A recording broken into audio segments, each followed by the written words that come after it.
राधे राधे, जय श्री कृष्ण। मेरा जो लास्ट वीडियो था उसमें मैंने आपको बताया कि हम अपनी कुंडली को मैनिफेस्ट कर सकते हैं।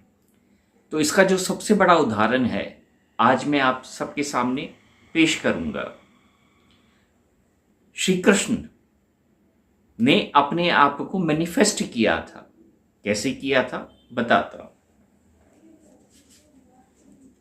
ये मेरे हाथ में श्रीमद् भगवत गीता है और अगर आप भगवत गीता के चौथे अध्याय के 7वें श्लोक में जाएंगे तो आपको उसमें एक चीज पता चलेगी जिसमें श्री कृष्ण कहते हैं कि जब जब धर्म की हानि होती है तब तब मैं अपने आप को प्रकट करता हूं। जब आप इस श्लोक के डीप में जाएंगे, इसका डीपली एनालाइज करेंगे, तब आपको ये समझ में आएगा कि प्रकट का मतलब होता है, प्रकट एक संस्कृत शब्द है और उसका जेन्युइन जो मीनिंग होता है वो होता है मैनिफेस्ट। प्रकट मतलब अपने आप को अभिव्यक्त करना। मैनिफेस्टेशन एक अभिव्यक्ति है जिसमें हम अपने आप को अभिव्यक्त करते हैं। अब ये श्री कृष्ण ने कैसे किया मैं आपको बताता हूं। अगर आप श्री कृष्ण के जीवन से जुड़ेंगे तो आपको एक चीज समझ में आएगी कि जब वो आए इस धरा पर, उसके बाद में वो गोकुल में चले गए। श्री वासुदेव जी ने उनको गोकुल में छोड़ दिया और वहां पर वो करीब 16 साल की आयु तक रहे। 16 साल के आसपास की आयु तक वो रहे। और जब उन्होंने कंस का वध किया, कंस का वध कब किया? जब उनको ये सच्चाई पता चली कि उनके जो पिता हैं वो एक्चुअल में श्री वासुदेव देवकी हैं और वो कंस के कारागार में हैं जो मथुरा में है। ये चीज उनको 16 साल तक उनसे छुपाई गई थी। उसके बाद में जो श्री कृष्ण का जीवन था वो पूरी तरह से बदल गया। तो मैंने अपने फर्स्ट वीडियो में कहा कि 16 साल की एज में जुपिटर मैच्योर हो जाता है। तो इसी बात को आप श्री कृष्ण से लिंक कीजिएगा। 16 साल तक उन्होंने जो जीवन जिया वो एक बहुत ही साधारण जीवन जिया जिसमें वो अपनी बाल लीलाओं में मस्त थे।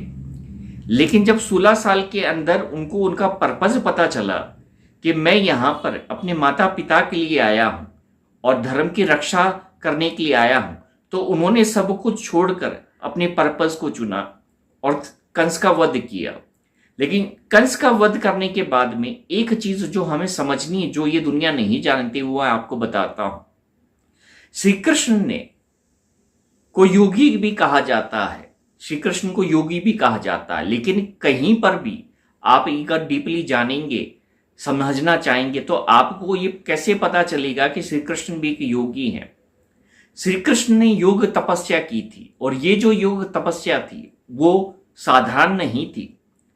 उन्होंने करीब 16 साल तक जो पीरियड है अपने जीवन का वो तपस्या में बिताया। जब उन्होंने कंस का वध कर दिया और उसके बाद में उन्होंने मथुरा को कंस से मुक्त कर दिया, उसके बाद में थोड़े समय के बाद में वो वहां से चले गए। लेकिन वो जो पीरियड थे जहां पर वो चले गए वो किसी को पता नहीं है। 16 साल तक श्री कृष्ण ने अपने आप को मैनिफेस्ट किया। मैनिफेस्ट करने का अर्थ ये है कि जब उनको पहले ये पता चला कि मैं जब यहां पर आया हूं तो मेरा जो पर्पज है वो ये है, तो उस पर्पज के लिए अपने आप को उन्होंने तैयार किया, अपने आप को प्रिपेयर किया। ये कोई नहीं जानता है कि श्री कृष्ण ने पिता शिव की आराधना की, पिता शिव की श्री कृष्ण ने आराधना की और पिता शिव से ही उनको वर मिला है। जो श्री कृष्ण के हाथ में आप मुरली देखते हैं, ये जो मुरली है वो साक्षात पिता शिव ने उनको प्रदान की। उनके हाथ में जो सुदर्शन देखते हैं ये साक्षात श्री परशुराम जी ने उनको प्रदान किया। और जो मोर का पंख आप देखते हैं ये प्रेम की शक्ति को दर्शाता है। उन्होंने शक्ति की भी आराधना की। तो जो मोर का पंख है वो एक्चुअल में राधे है, मतलब that is symbolic to Radhe, that is symbolic to his shakti. जो बांसुरी है पिता शिव ने गिफ्ट दी उनको, जो सुदर्शन है श्री परशुराम जी ने दिया और जो मोर पंख है वो साक्षात श्री शक्ति ने उनको दिया जो कि प्रेम का प्रतीक है। अब हम सब ये जानते हैं कि श्री कृष्ण राधे के साथ एक नहीं हो पाए।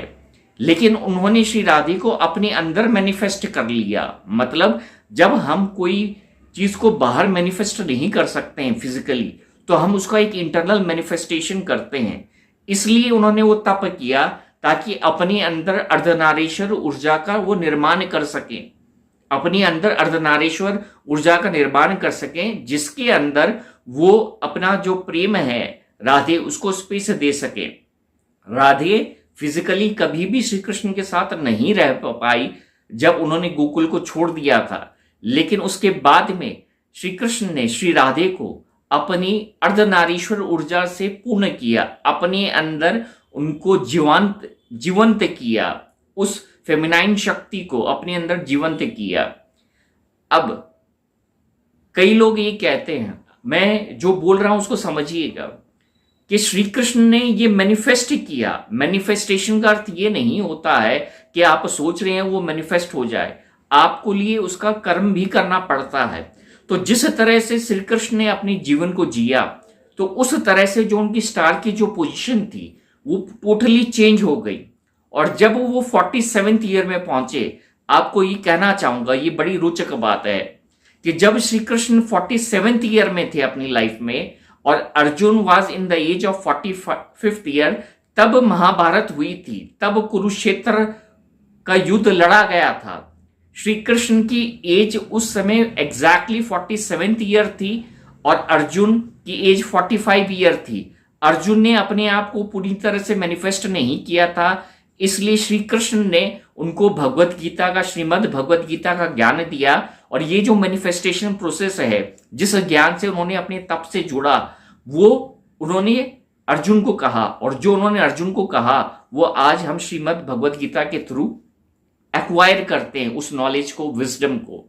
मैं आपसे ये कहना चाहता हूं कि इवन श्री कृष्ण अवतार हैं, लेकिन जब वो इस धरा पे फिजिकल फॉर्म में आए तो वो एक न्यूट्रल शक्ति के रूप में आए। जैसे आप और मैं हैं, उसी तरह श्री कृष्ण आए, लेकिन उन्होंने अपने आप को जागृत किया। जागृति का मतलब ये है कि उन्होंने उस हद तक तप किया ताकि उस हद तक वो अपने पर्पस को मीट कर सकें, जिस पर्पस के लिए वो इस धरा पे आए हैं।